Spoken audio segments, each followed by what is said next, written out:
So back to the channel guys, and yet another chess video.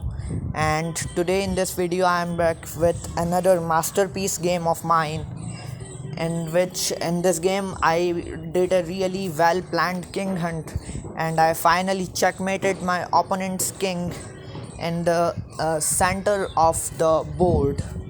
And I played this game a few months ago. Yes, so this game is quite old game. So anyways, let's start this game. So in this game I was playing with the black pieces, and opponent starts off with the move g3, which by the way is known as the Hungarian opening. And now I replied with d5, and after bishop to g2 I played e5, taking full control of the center. After d3 I played d4, advanced the central pawn and taking some space. And after f4, although knight to f3 was the best move, I replied with f6, which was a big mistake, and it's already plus 1.04 for white now.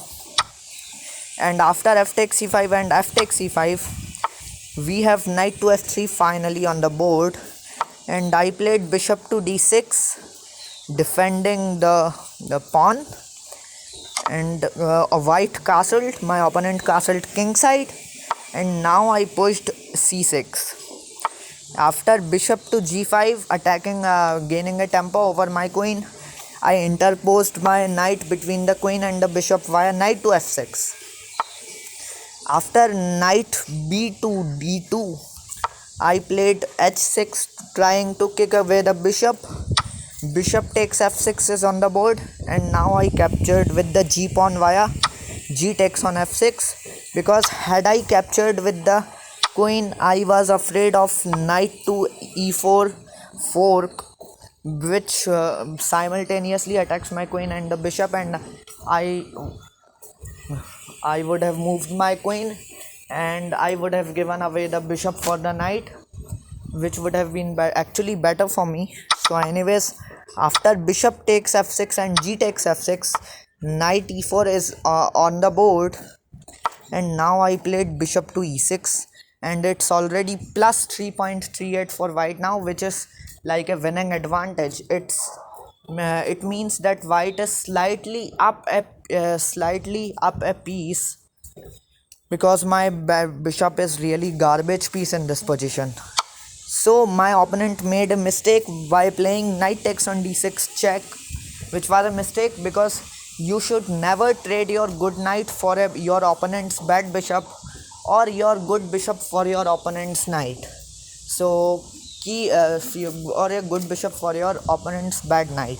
So keep that in mind. So after knight takes d6 check, I played queen takes d6, and I was quite relieved and happy that I traded off my bad bishop with opponent's good knight. So after c3 is opponent played c3, I played knight to d7, and I was preparing for the long castle move. And after c4 I castled queen side, and queen to a4 is on the board. Opponent takes his queen to my queen side, because that's where I have castled. So I played king to b8, just defending the h7 square. Just defending the a7 square. And after b4 I played knight to b6, gaining a tempo on the queen. The queen moved to b3, and now I played h5.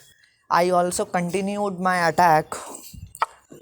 And after a4 I played queen to d7, although knight to d7 was the best move, and it is again giving plus 2.15 for white, which means white it is white who has an advantage in this position. Anyways, after a5 I quietly moved my knight back to the c8 square, and opponent placed knight to d2, which was a mistake, although knight to h4 was best to stop my attack for some time, for a long time actually. So knight to d2 was a mistake, because it gave me the chance to play h4, and soften up the king side structure of the white. uh, so anyways, after rook takes on f6, which was a big, also a big mistake, it is giving negative 1.6 advantage for black, because we have now have h takes on g3, and believe it or not, uh, capturing back the pawn is the best move for white in this position.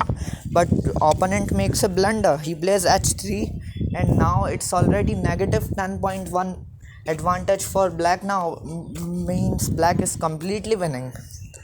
So I played bishop takes h3, and after at b5, it's already a mate in 7 for black now, because the white king would be in mating net, especially after I played bishop takes g2. As you might be witnessing here, in this position the white king is stalemated, and I am preparing for the queen to h3 move. So if white, let's say, plays a random move like rook to e1, which it would be a big mistake, because queen to h3 and there is no stopping of the checkmate here. So in this game, opponent captured my bishop via king takes on g2, which was the best move in this position, but it doesn't stop the checkmate. I played queen h3 check. If king moves to g1, then queen h1 would end the game.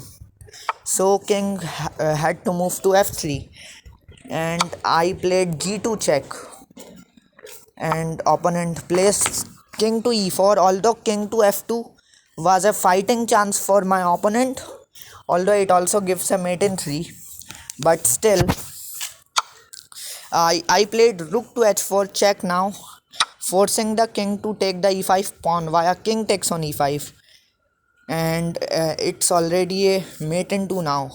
I quickly played rook e8 check, and the white king has no legal moves at all. Yeah, then knight also covers the d6 square, so white king is stalemated, and the only way to save this check is to play rook to e6, and I ended the game in style via rook takes on e6 checkmate, mating the king in the center of the board and gaining an amazing victory. So that's it for today, guys. Today I showed you one of my masterpiece games, and one of my best planned king hunts uh, uh, in chess. And this is it for today, and I will see you in the next video. Thanks for watching, and please do like this video, share this video, and subscribe to my channel for more content like this.